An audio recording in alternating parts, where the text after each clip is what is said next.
Mira Ellison wasn't the type to get swept up in blind dates. She liked structure, routine, and predictable days. Something comforting after years of juggling 2 jobs, late-night classes, and the quiet chaos of simply trying to stay afloat. So when her cousin arranged this one perfect date, Mira resisted. Hard. But persistence had prevailed, and here she was, stepping into the softly lit restaurant, promising herself she'd survive one evening of small talk with a stranger. Still, her pulse fluttered as she adjusted the thin strap of her dress. She wasn't used to silk. She wasn't used to candlelight either. And she certainly wasn't used to arriving somewhere where the only thing expected of her was to sit, speak, and maybe smile. He's kind, her cousin had said earlier, and he's looking for something real. Real. Mira didn't know if she had real to give anymore. Not the kind that left people glowing or hopeful. Hers was quieter, wrapped in caution and steady breaths. But she'd come anyway. A hostess in a black dress approached. "Good evening, are you meeting someone?" Mira nodded, her hands twisting gently around her clutch. "Yes, a blind date." The hostess smiled knowingly. "Right this way." As they wove through the restaurant, Mira's heart thudded at the base of her throat. Soft jazz floated between tables, couples sat close, and warm golden lights flickered across polished wood. And then she saw him. A man slowly stood from a corner table, tall and composed, shoulders relaxed in a way that suggested quiet confidence rather than arrogance. His dark hair was slightly tousled, as though he'd run a hand through it a dozen times on the way there. But it was his eyes, deep, focused, quietly observant, that made her stiffen in place. He was handsome, yes, but that wasn't what made her breath catch. It was the way he looked at her, as though he already knew her. The hostess gestured to the table. "This is your date, Ms. Ellison."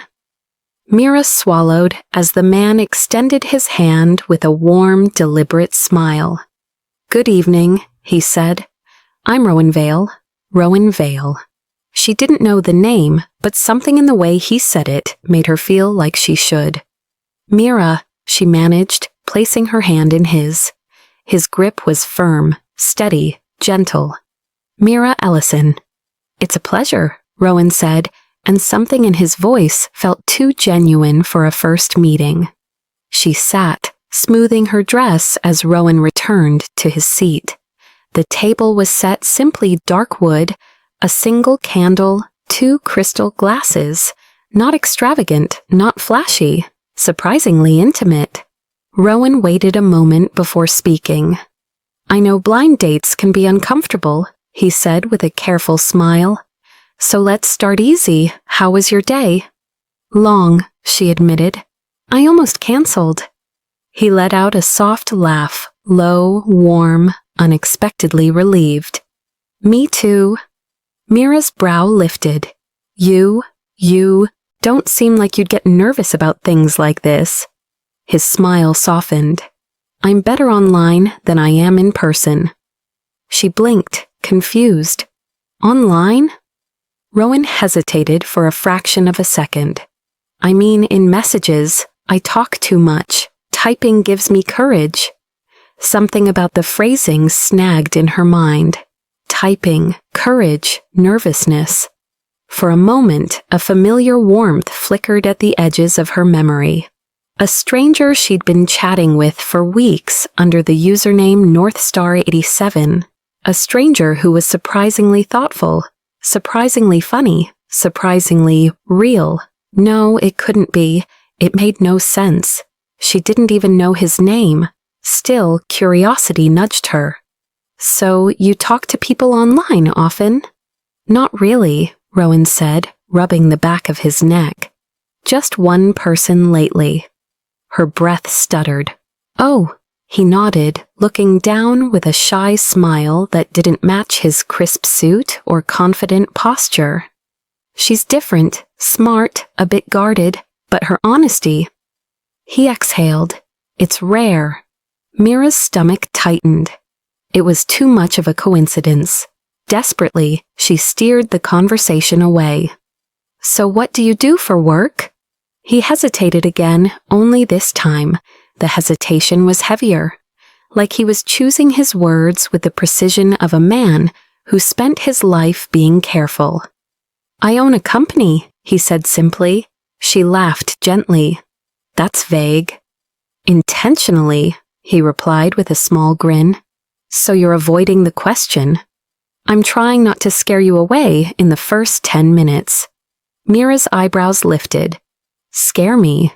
Rowan held her gaze for a quiet, loaded beat. I'm the CEO of Veil Dynamics. Everything inside Mira stilled. Veil Dynamics, the tech empire valued at billions.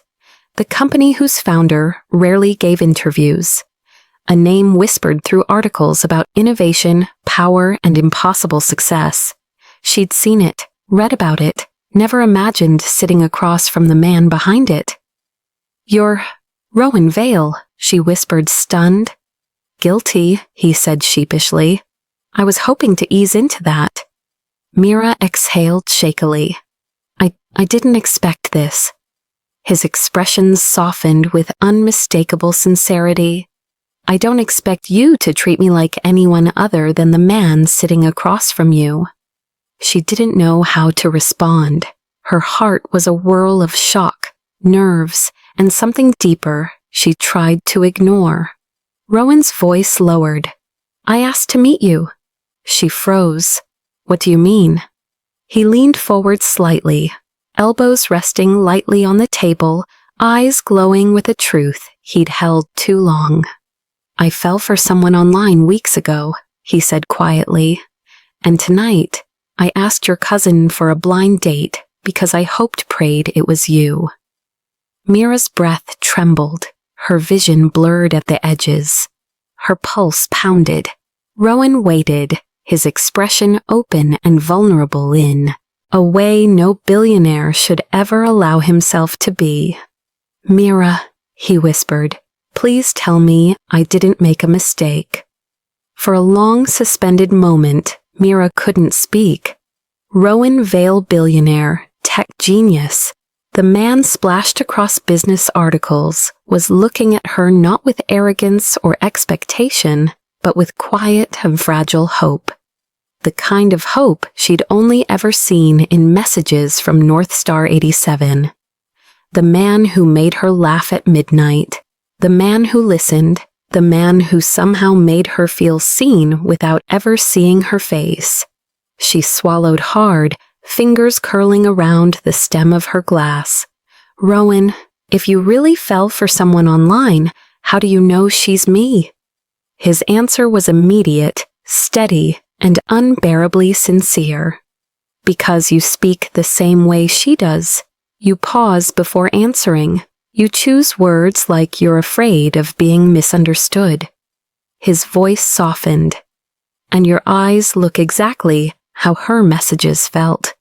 Warmth spread through her chest, slow, aching, impossible to ignore. Mira lowered her gaze. I didn't think North Star 87 was real. I didn't think Mira Ellie was either, he murmured, a smile tugging at the corner of his mouth. Her head snapped up. You knew? Not for sure, he admitted. But I hoped. Every time you typed something honest, it scared me how much I wanted to meet you. Mira pressed a hand to her cheek, overwhelmed. Rowan, I'm not the kind of woman men like you choose. I'm not polished or glamorous. I'm not. Stop, he said gently, reaching across the table. She froze as his fingers brushed the back of her hand, barely a touch, yet more grounding than anything she'd felt in months. You're exactly the kind of woman I choose, Rowan said softly. Because you're real. Because you think before you speak. Because your kindness shows even when you're trying to hide it. Her throat tightened. He wasn't complimenting her beauty. He was complimenting her soul. Slowly, cautiously, she let her hand remain beneath his. "So," she whispered, "you arranged a blind date with a woman who had no idea the man she'd been talking to was a billionaire." Rowan's cheeks reddened slightly. "I was trying to be normal. I liked that you talked to me like a person, not a headline." "And if I had walked in and it wasn't me?" she asked. His smile softened. "Then I would have left in the first 10 minutes. A tiny laugh escaped her. "And now?" His eyes searched hers, steady and open. "Now," he said quietly, "I'd really like to take you on a second date, one that you know is with me." Mira inhaled shakily. "Rowan, you don't have to decide tonight," he added quickly, "but I want you to know something." He squeezed her hand, gentle and certain. "Everything I felt online, it wasn't a mistake." Her heart fluttered painfully. "That was me," Rowan whispered. "All of it."